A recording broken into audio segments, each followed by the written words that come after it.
Que prazer voltar, abrir a palavra de Deus e tratar de uma das cartas também importantes do apóstolo Paulo, tão importantes para a história da igreja e para nossas vidas pessoais. Se trata da carta aos Gálatas. E nós estaremos estudando hoje alguns dos pontos interessantes sobre como essa carta veio a existir, quem eram os seus destinatários, qual seria a razão que Paulo não inclui uma das suas orações iniciais, como ele normalmente fazia, quando ele escreveu as Gálatas.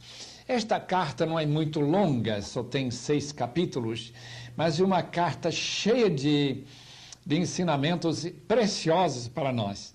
É uma das cartas que mostra justamente o que estava passando na vida de Paulo quando ele escreveu esta carta e que tem preciosíssimas lições para a nossa vida. Nós queremos começar com o nosso estudo primeiramente em relação à autoria. Evidência externa bastante forte. Disse o autor Findlay na Enciclopédia Internacional da Bíblia, diz assim: não existe nenhuma suspeita relacionada com a autoria, integridade e autoridade apostólica de Gálatas. Desde os tempos primitivos, não havia razão de ninguém levantar suspeita contra a autoria paulina de Gálatas. Autores que atribuíram Gálatas a Paulo foram Márcio, aquele herege gnóstico do ano 140, no seu cânon, o cânon de Muratori, 170, aquela lista de livros do Novo Testamento, Irineu, 140, 203, e Tertuliano, no norte da África, 150, 222, mas podemos encontrar outros com certeza. A evidência interna é muito forte. Ali nós podemos realmente confiar que a evidência interna é totalmente convincente. Em primeiro lugar, a carta tem o nome do autor, Paulo. As referências pessoais a Paulo cabem dentro do esquema dos conhecimentos que nós temos no livro de Atos. A ênfase sobre a justificação pela fé coincide com a importância que Paulo dava para aquela doutrina. O erro que Paulo combate em Gálatas cabe bem dentro da época e circunstâncias conhecidas em que esta carta foi escrita. Nós estaremos vendo isso quando tratarmos da data. E a carta reflete perfeitamente o caráter de Paulo, tal como nós conhecemos, baseada nas cartas de Romanos, 1 e 2 Coríntios. Lembra que nós já falamos que tanto Romanos, 1 e 2 Coríntios e Gálatas são as cartas contra o qual ninguém tem levantado suspeita. Se existiu um homem chamado Paulo de Tarso, convertido na estrada de Damasco, é o autor dessas 4 cartas. Os destinatários, queremos dar um pouquinho de tempo a isto, porque de fato os Gálatas são, interessantemente, não são necessariamente os Gálatas étnicos que receberam esta carta, porque tem havido uma controvérsia desde o século atrás, dos 1850 em diante, para quem foi escrito esta carta aos Gálatas. Deixe-me falar um pouquinho sobre quem eram os Gálatas.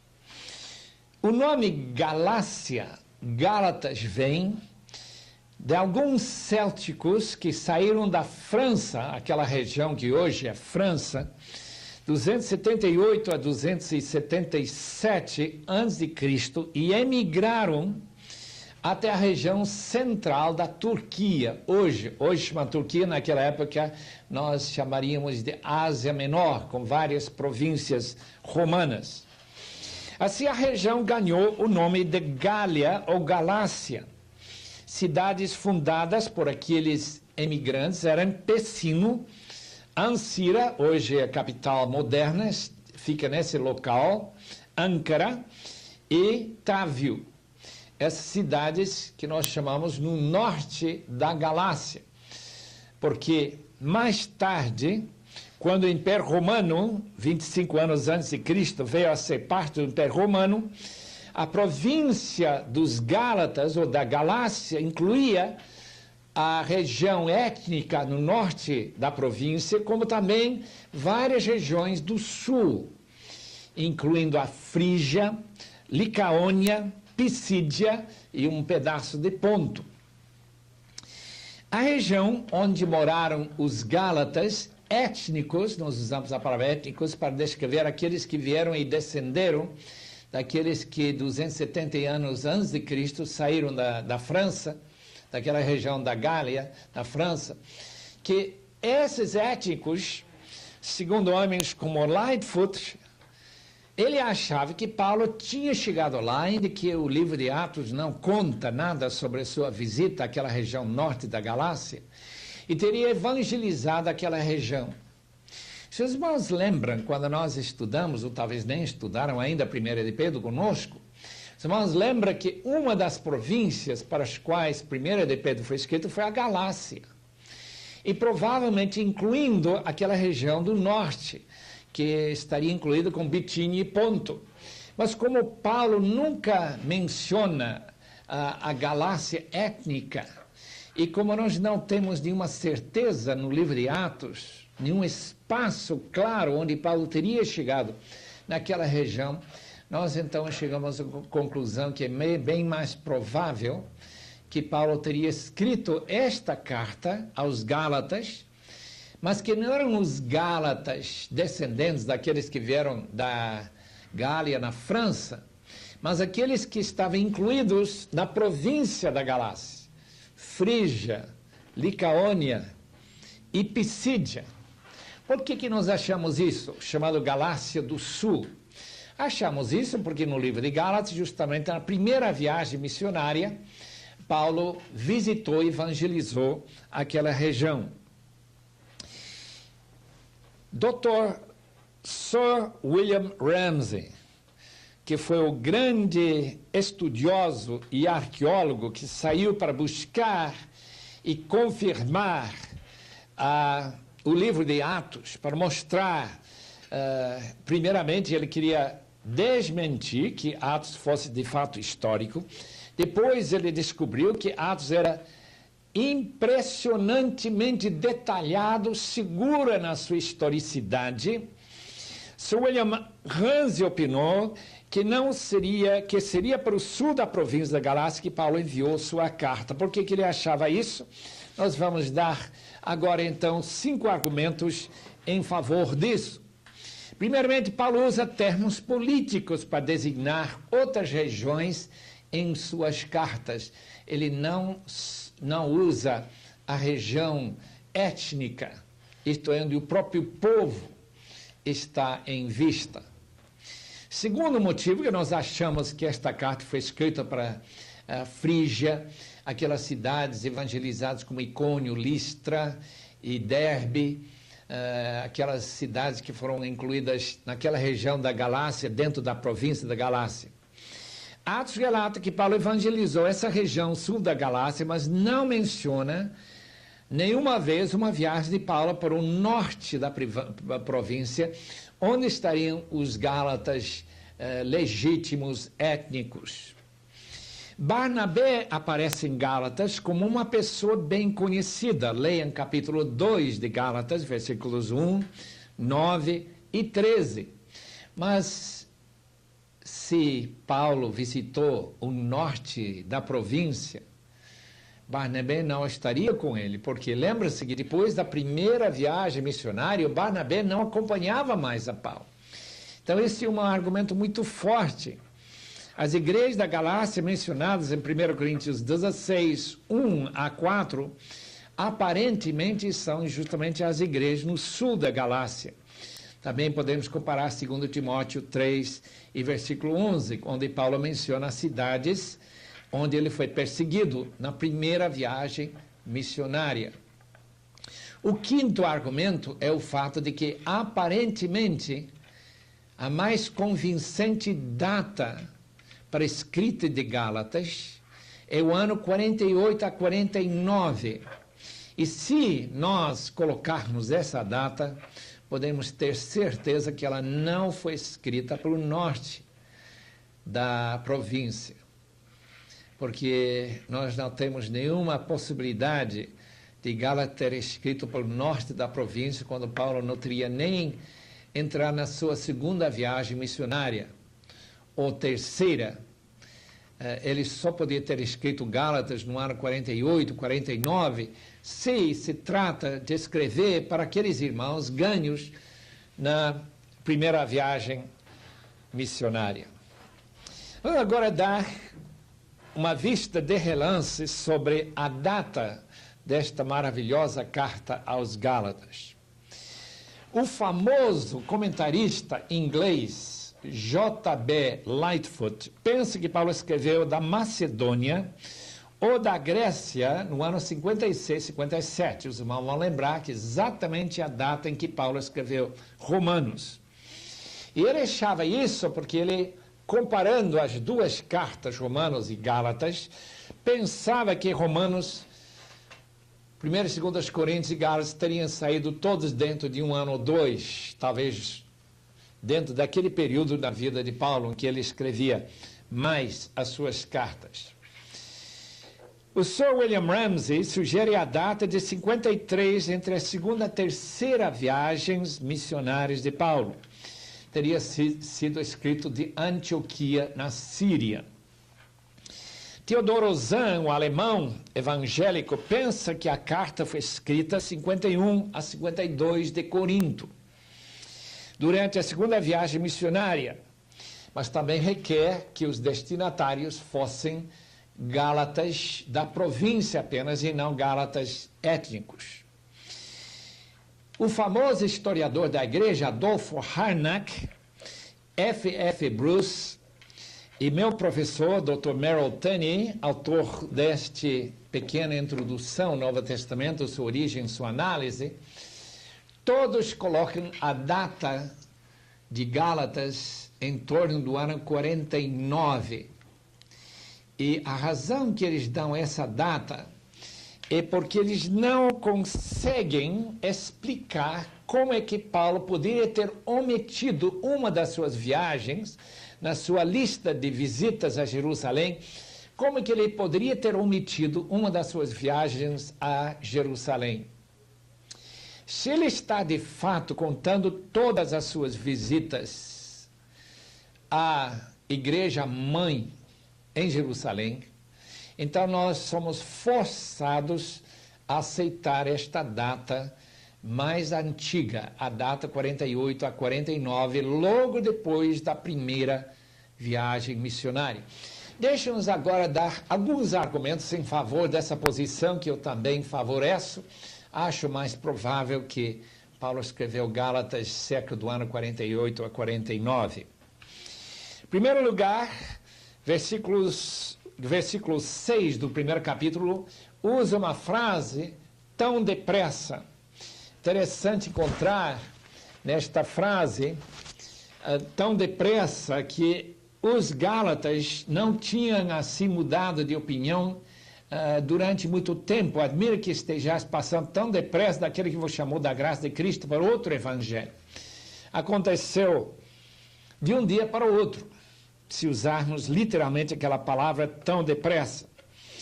Segundo Tessalonicenses 3,17 diz: este é o sinal em cada epístola, assim é que eu assino.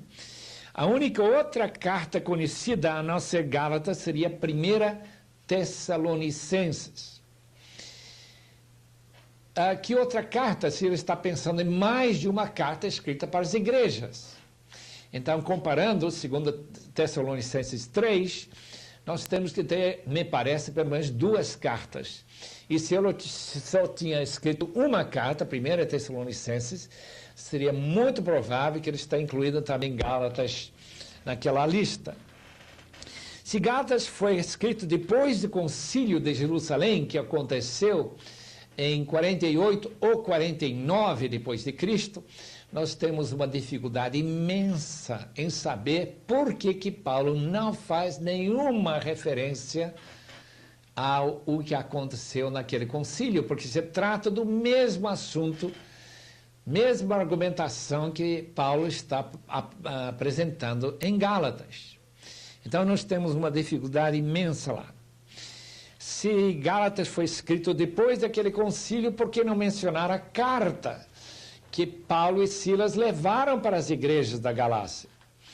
É muito mais fácil, me parece a mim, datar Gálatas no ano 48, antes do concílio, para explicar tão estranho silêncio do apóstolo Paulo, de não fazer nenhuma referência àquele concílio de Jerusalém que mudou para sempre a história da igreja.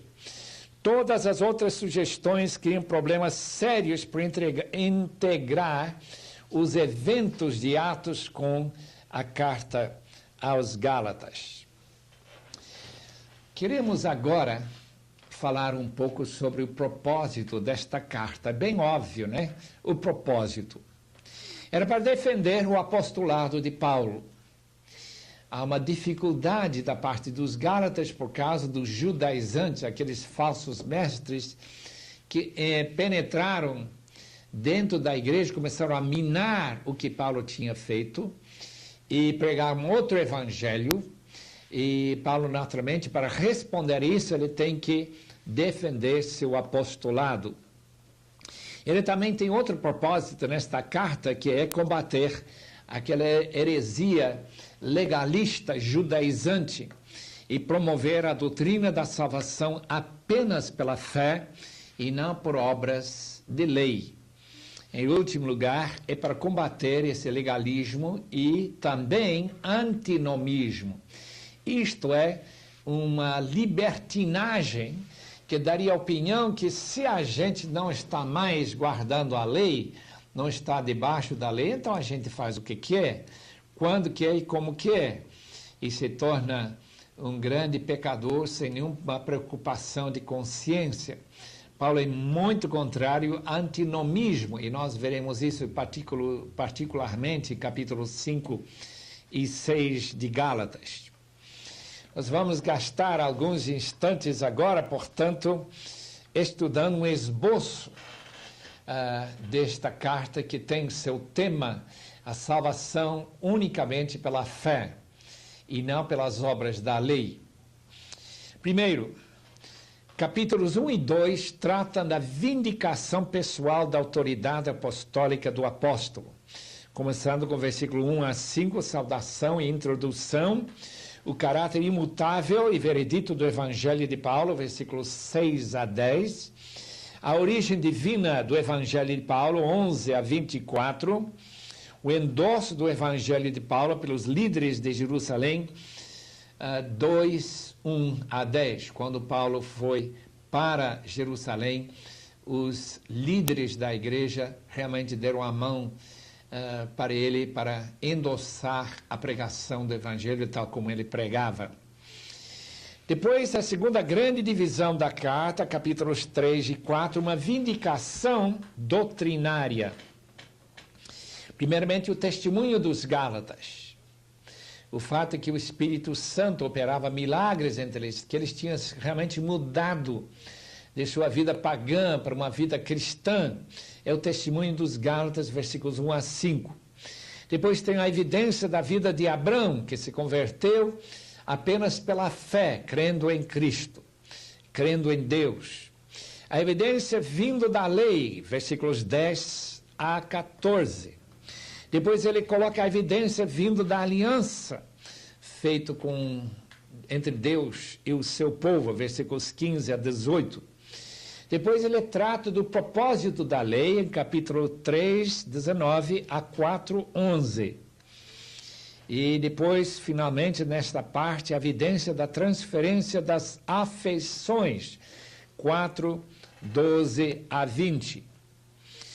A última parte de Gálatas trata de uma aplicação bem prática.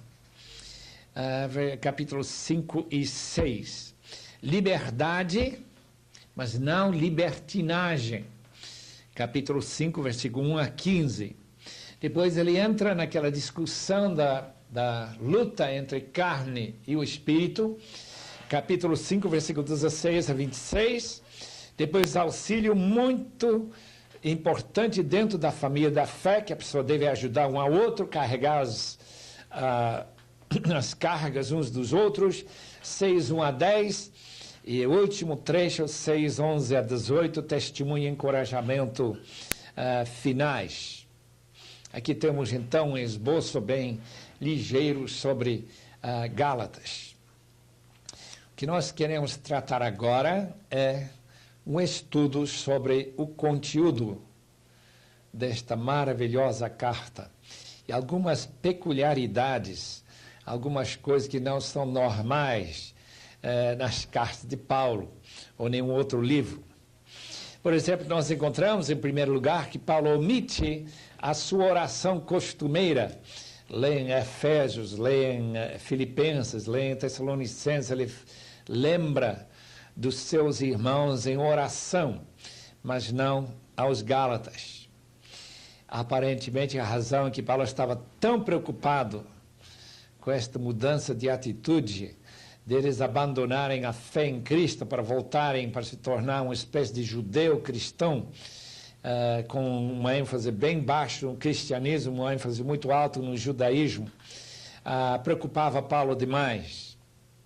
Segundo ponto que nós queremos ressaltar, Paulo não identifica quem estaria perturbando as igrejas na Galácia. Capítulo 1, versículo 7. Ele não menciona, como nós já falamos em 2 Coríntios, ele não menciona quem eram aqueles falsos irmãos chamados judaizantes, aqueles que queriam tornar os gentios convertidos em prosélitos judaicos. Terceiro ponto, a reação tão intensa de Paulo mostra claramente que combate uma heresia e não uma simples diferença de interpretação ou prática de adaptação cultural. Lembrem-se que em 1 Coríntios 9, o apóstolo Paulo diz para os judeus, ele se torna judeu. Quando ele está na casa judeu, ele age exatamente como os judeus agiam. Quando ele estava na casa de gentio, ele simplesmente agia como gentio. Mas o que está sendo pregado agora nessas novas igrejas da Galácia não é uma adaptação cultural.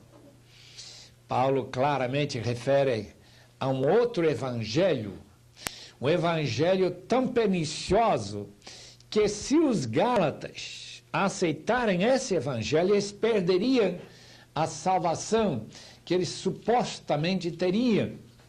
Nós veremos que Paulo usa uma linguagem muito forte no capítulo 4 para descrever voltar ao legalismo, voltar à lei, é se escravizar os espíritos, semelhantes àquelas emanações gnósticas, aos espíritos elementares do universo.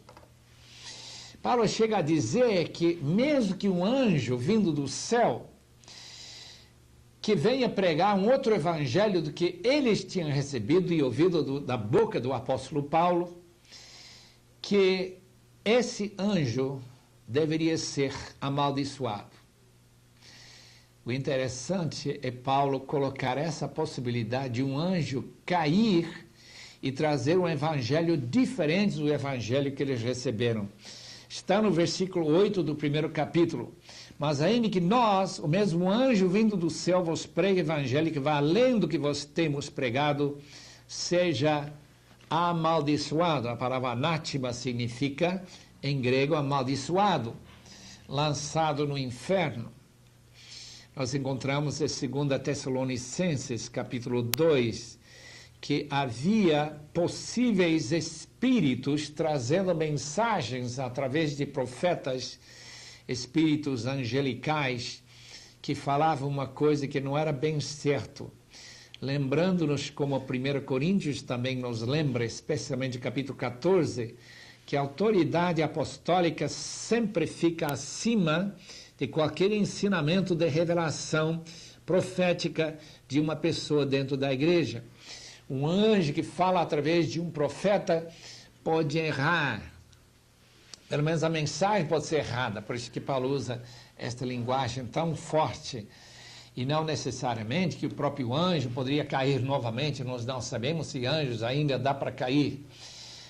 mas como já falamos sobre 1 de Pedro, capítulo 3, versículo 19, aqueles espíritos na prisão, que deviam ser aqueles anjos que caíram na época de Noé, essa possibilidade, Paulo aparentemente acalentava, reconhecia que um anjo vindo do céu e não do inferno podia trazer um evangelho que não é evangelho bíblico e que esse anjo seja condenado. Em quinto lugar, mesmo que Paulo se converteu como adulto, ele já era separado por Deus para receber a graça salvadora, segundo o versículo 15 desse primeiro capítulo. Deixe-me ler.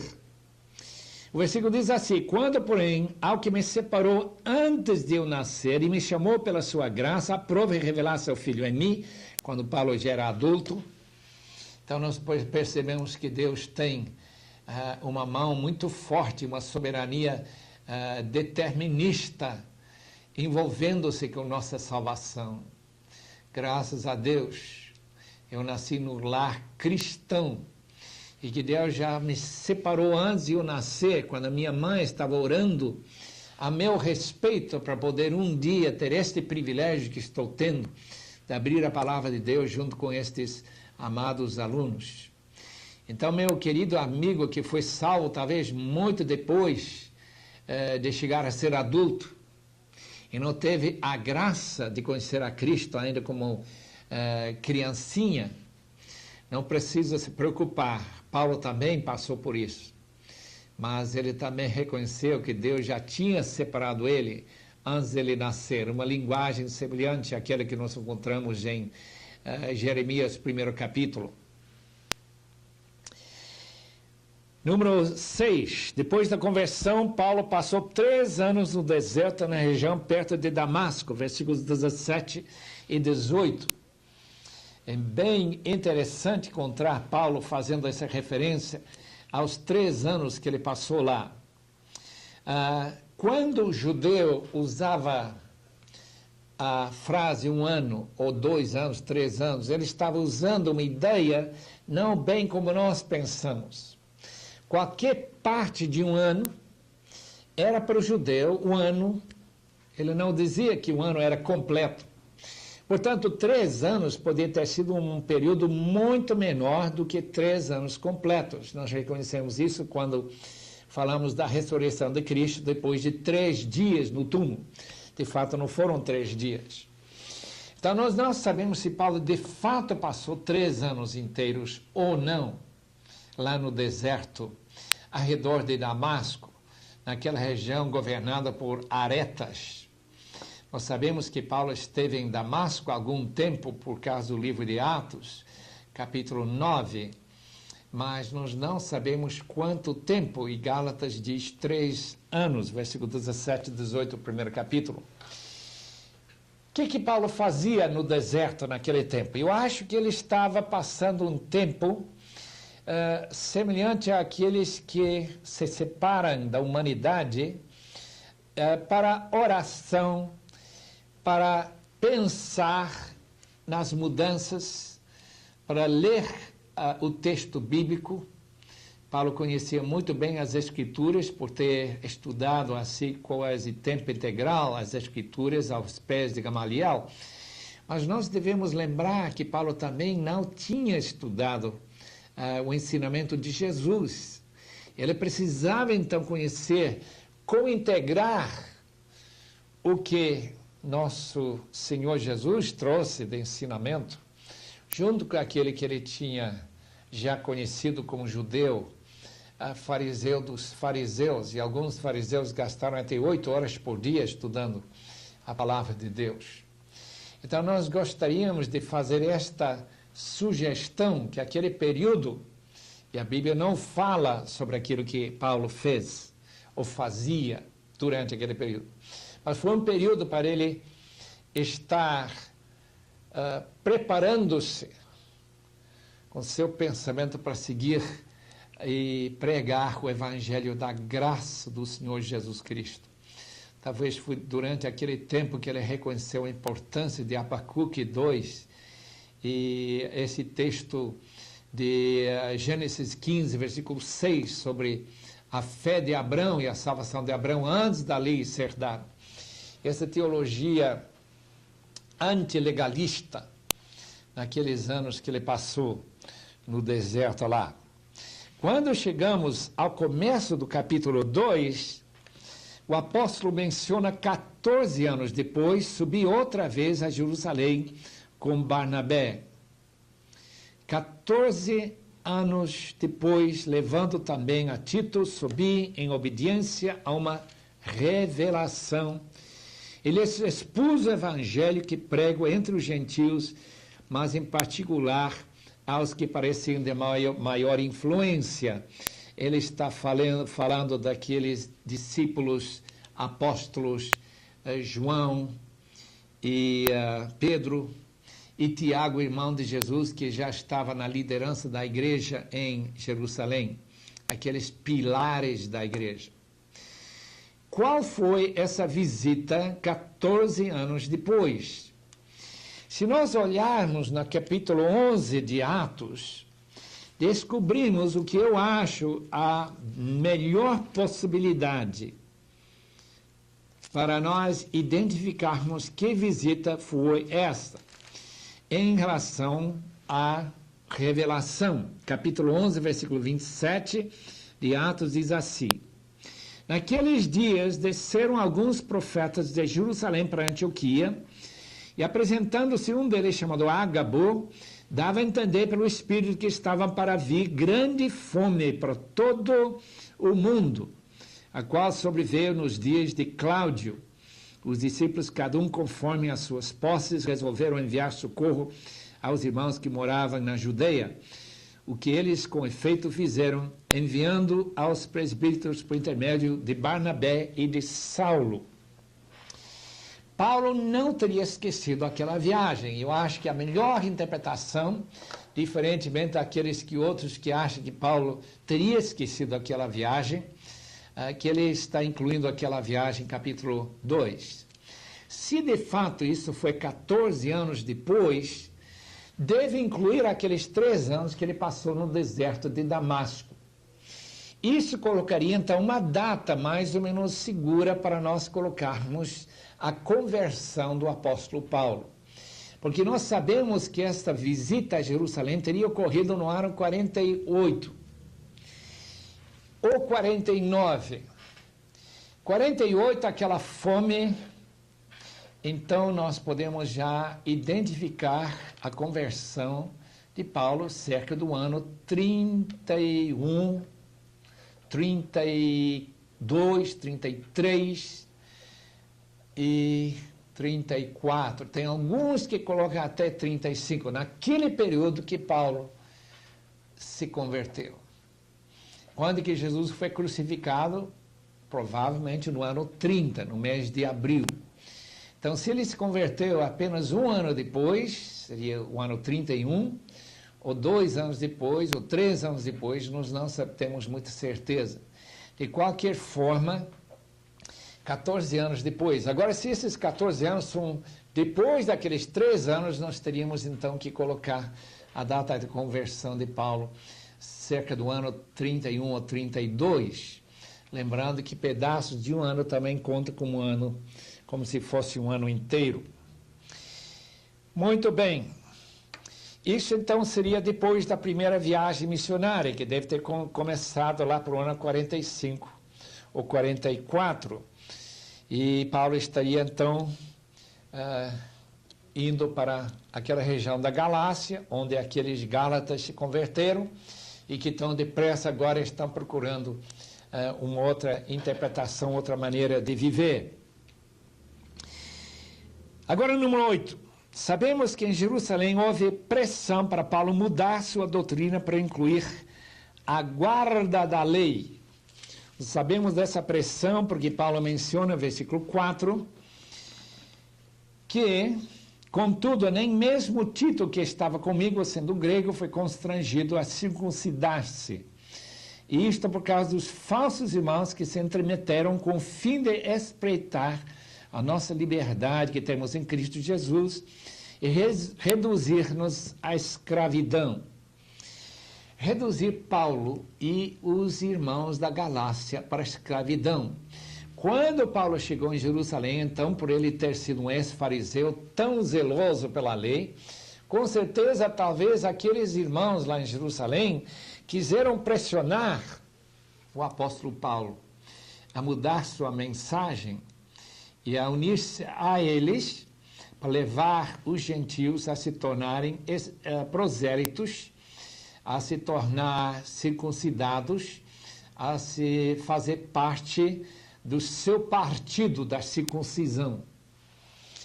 Mas Paulo nunca caiu nessa. Muito pelo contrário, ele se firmou cada vez mais que para os gentios a circuncisão, como ele escreve aqui na própria carta aos Gálatas, seria uma obrigação de guardar toda a lei. E se ele tivesse pensado dessa forma, e se Pedro e João e Tiago tivessem exigido isso de Paulo, teria sido uma crise tremenda na igreja. Como de fato aquele concílio de Jerusalém foi uma crise impressionante. Mas o importante é que aqueles irmãos, que Paulo chama de falsos, que queriam forçar o apóstolo Paulo a aderir ao seu grupo, Paulo não se interessou nem um momento em seguir essa linha de pensamento. Então, até em Jerusalém houve esses irmãos, e com certeza foram deles que chegaram lá na Galácia, sabendo que havia novos convertidos lá, para tentar levá-los a se subjugar à lei. Paulo chama de escravidão. Número 9. A falha de Pedro, no capítulo 2, versículos 11 e 12, que também levou Barnabé junto a uma falsidade. Os irmãos lembram que aconteceu, foi feita antes de chegarem alguns da parte de Tiago, comia com os gentios, Pedro comia com eles, ele veio para Antioquia, ele está falando isso em capítulo 2, versículo 11 e 12. Mas quando aqueles vieram da parte de lá, Pedro veio junto, chegaram e afastou-se e começaram a comer apenas com os judeus. E se também os demais judeus dissimularam com ele, a ponto de o próprio Barnabé ter se deixado levar pela dissimulação deles. E lá em Antioquia, de um momento para o outro, a igreja se dividiu entre judeus, seguindo Pedro, Barnabé e aqueles outros judeus convertidos em Antioquia, separando-se dos gentios para eles não comerem juntos. Lembra que comer juntos foi um dos pontos chaves para o judeu, que ele nunca comia, nós sabemos isso no capítulo 10, quando Pedro esteve lá no terraço da casa e veio descendo aquele lençol cheio de animais imundos, levanta, mata e come, dizendo que ele podia comer. Ele entendeu claramente que ele podia entrar na casa do gentio, podia comer junto com o gentio. Mas neste instante, Pedro pecou gravemente. E Paulo fala para Pedro, para Barnabé e aqueles outros irmãos e critica severamente esta ação do apóstolo Pedro. Por quê? Porque se Pedro estava agindo corretamente, então o que ele tinha ensinado anteriormente com a conversão de Cornélio, em capítulo 10 e 11 de Atos, e esse surgimento de irmãos na fé entre os gentios, teria sido rapidamente o fim da missão entre os gentios, eles se tornando novamente judeus como qualquer outro judeu. E Paulo diz que para Pedro fazer uma coisa dessa foi tremendamente sério. Paulo diz, eu, contrastando com Pedro, estou crucificado com Cristo. Esta vida em Cristo é uma crucificação. E a pessoa fica assim diante dos judeus como se fosse condenado com Jesus.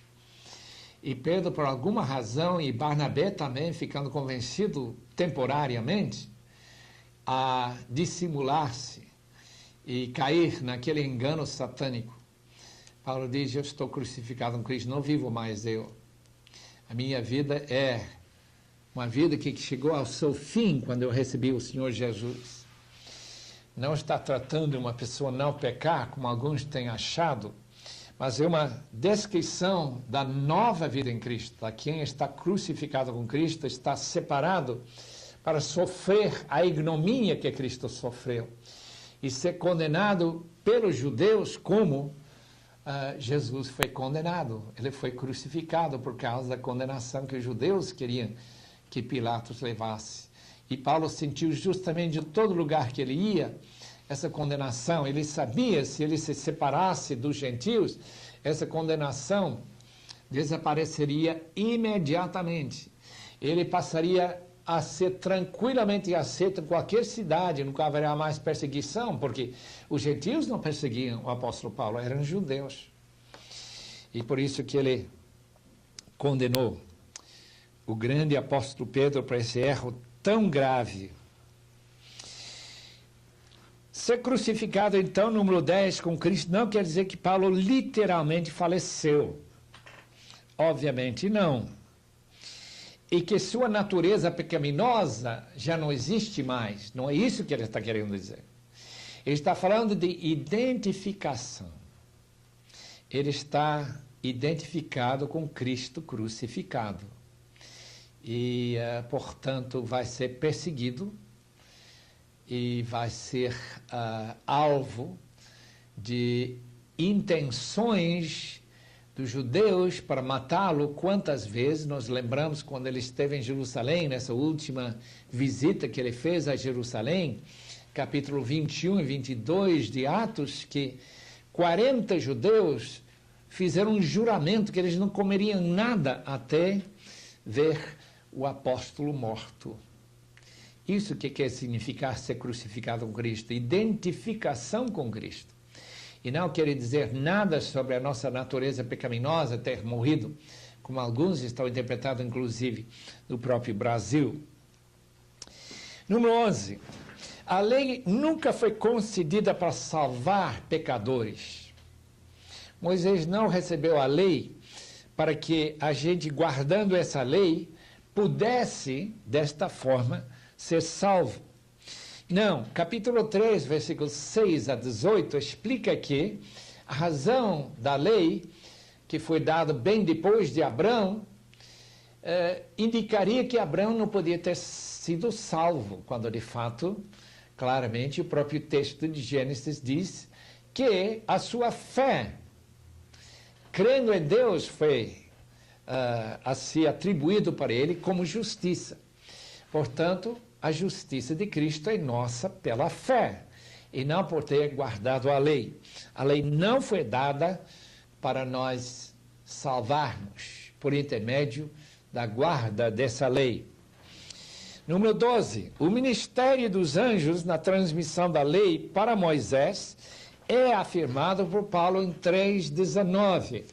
Muito interessante este texto, porque no Antigo Testamento não dá para entender claramente que os anjos estavam trazendo a lei. Qual, pois, a razão de ser da lei? Foi adicionada por causa das transgressões, até que viesse o descendente a quem se fez a promessa. Foi promulgada por meio de anjos, pela mão do mediador. Esse mediador claramente seria Moisés. Mas os anjos que trouxeram a lei para Moisés. Tem outros textos que falam sobre esta mesma verdade. Hebreus capítulo 2, versículo 2. Apocalipse também, 22, versículo 6, diz que o livro de Apocalipse foi trazido também por ministério angelical.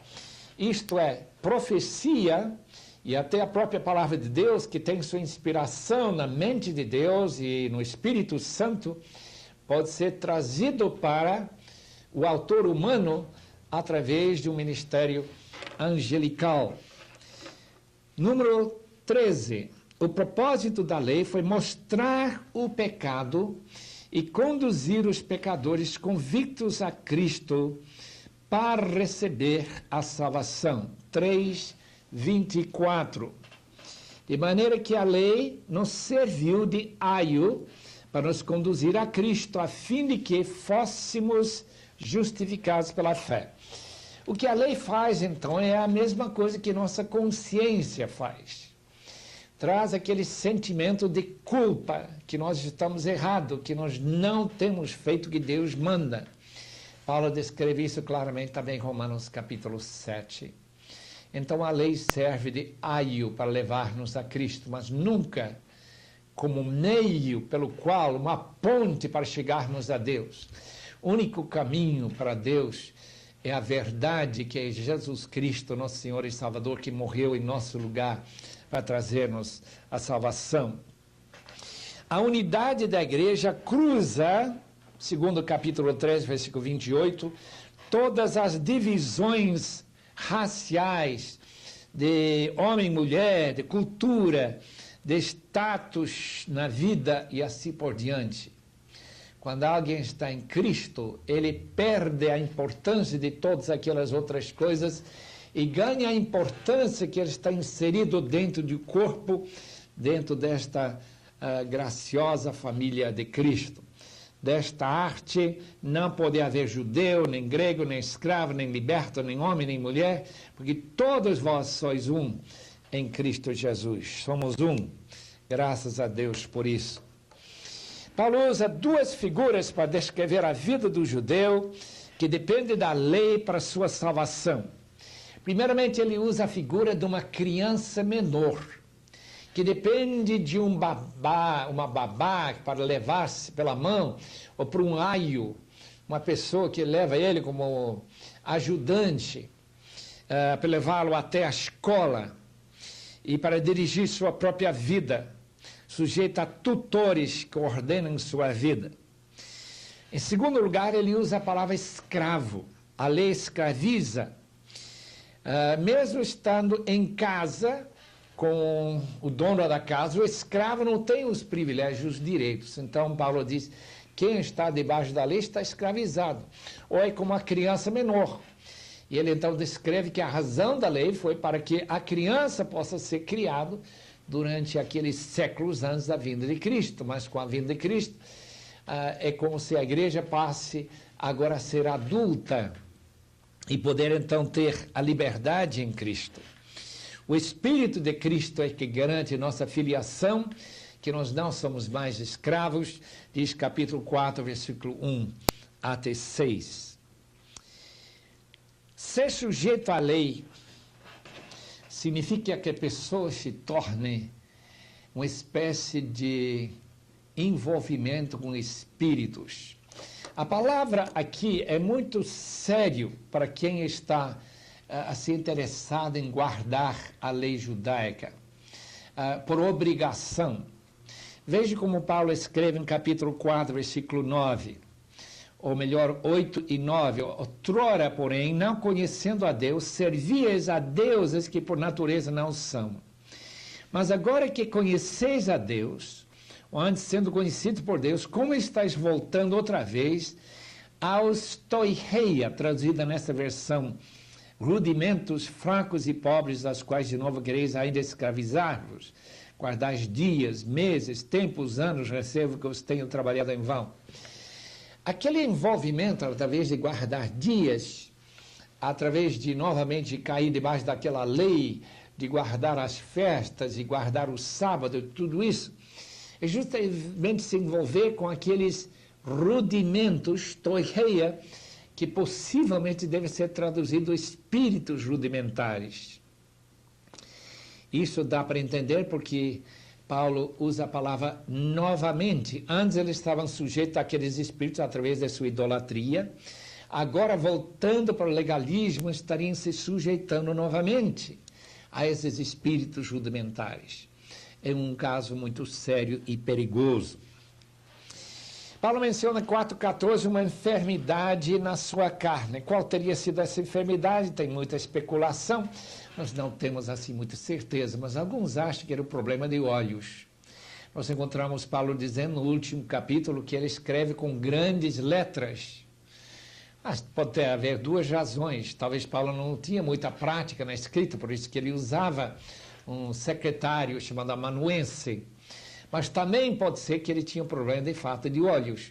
É uma referência às pessoas arrancarem os seus olhos para dar para Paulo, dando a impressão que o seu problema era de falta de olhos. Qual teria sido esse problema? Nós não sabemos. Alguma coisa que criava vergonha para o apóstolo Paulo, dava para entender entre linhas. Capítulo 4, versículo 19, trata de um assunto muito interessante. Paulo diz: eu estou sofrendo de novo as dores de parto, até Cristo ser formado em vós. Interessante que a igreja existe para que Cristo se forme na igreja. O que quer dizer isto? Como a igreja local é corpo de Cristo, Paulo diz isso para os coríntios, ele quer dizer que esse corpo deve ter, claramente, a personalidade de Cristo. E se essa personalidade, isto é, seu amor, seu carinho, todas aquelas qualidades que nós encontramos no fruto do Espírito, já que o Espírito que forma a personalidade da pessoa seria o fruto do Espírito de Cristo, nós devemos achar que é uma referência ao Espírito Santo formando essas qualidades dentro da própria igreja de Cristo. Uma pergunta que nós podemos fazer para os queridos irmãos: Cristo está sendo formado em sua igreja? De fato, dá para identificar nos relacionamentos entre os irmãos que Cristo está no meio da sua igreja e que sua personalidade, suas características e qualidades estão aí? Boa pergunta. Capítulo 4, versículo 22, até o fim do capítulo, trata de uma alegoria que faz uma comparação entre legalistas e as pessoas que estão livres em Cristo. Interessante que Paulo recorresse a uma alegoria. Todos nós devemos saber que a alegoria é muito perigosa na interpretação da palavra de Deus. Porque a alegoria permite que a gente coloque a sua própria ideia dentro do texto. Naturalmente, como Paulo era inspirado, nós não temos nenhum problema em ele colocar a sua ideia lá, porque a ideia era inspirada pelo Espírito, toda a Escritura é inspirada pelo Espírito. Mas não quer dizer que nós teríamos o privilégio de pegar certos eventos históricos e transformá-los em ensinamentos teológicos. O que Paulo faz nesse texto está muito claro.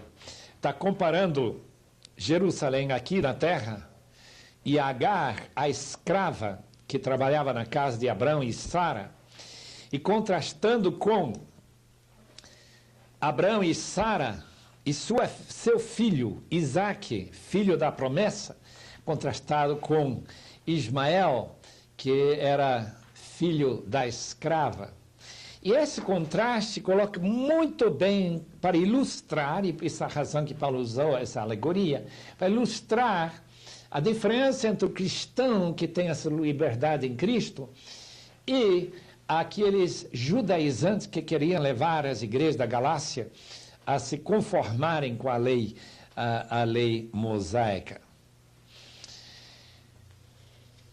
Número 20, em nosso estudo, seria capítulo 5, versículo 3, que diz que quem ficar circuncidado naturalmente dentro de uma cerimônia judaica estaria comprometido com toda a lei.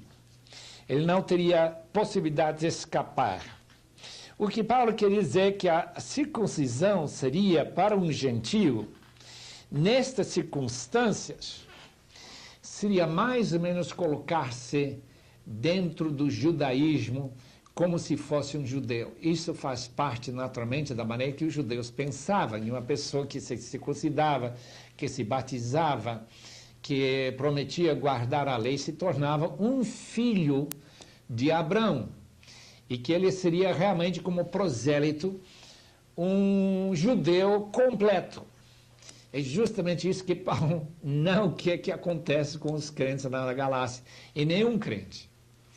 Judeu que nasce judeu, circuncidado com judeu, não há problema. Mas para um gentio se tornar seria como uma segunda conversão, que seria se afastar de Cristo e se tornar um judeu, quando o movimento teria que ser de judaísmo para Cristo e não o contrário. Seria, de certo modo, negar a Cristo. Os irmãos lembram que Timóteo foi circuncidado, mas a razão disso foi que Timóteo tinha uma mãe judia. Tito, por outro lado, e ele fala disso no capítulo 2 de Gálatas, não foi compelido a se circuncidar. Quando Paulo faz a sua lista das obras da carne e o fruto do Espírito, ele não está pensando simplesmente que todos nós cometemos todas aquelas obras ou temos todo aquele fruto. O que ele está falando é do grupo. A igreja é que deve ter, não as obras da carta nos seus relacionamentos. Principalmente isto que eles têm em mente, já que Paulo está pensando mais corporativamente e não individualmente nesses textos. Não é que essas obras da carne individualmente seriam condenadas, são condenadas. Mas ele está pensando mais na própria igreja ou as igrejas lá da Galácia. Temos que lembrar que o ponto de vista de Paulo muitas vezes é mais solidário, muito mais de família, muito mais de corpo do que individual, como nós pensamos. Nós somos filhos de nossa própria cultura e pensamos, quando nós lemos a palavra de Deus, quase constantemente, nós interpretamos individualmente para com nós mesmos. Em capítulo 6, temos duas frases que parecem contraditórias. Deixe-me falar um pouquinho sobre isso. Primeiramente, 6:2, levai as cargas uns dos outros, e depois em 6:5, cada um levará a sua própria carga. Amados irmãos, isso não é uma contradição. O fato é que nós devemos estar sempre aqui nesta vida, querendo ajudar, tentando ajudar nossos irmãos a carregar suas cargas de pecado, ajudando eles a melhorar, ajudando eles a saírem do seu pecado, confessar, se arrepender, como o contexto aqui de 6:1 e 2 de Gálatas mostra. Agora em 6:5 está falando do juízo final.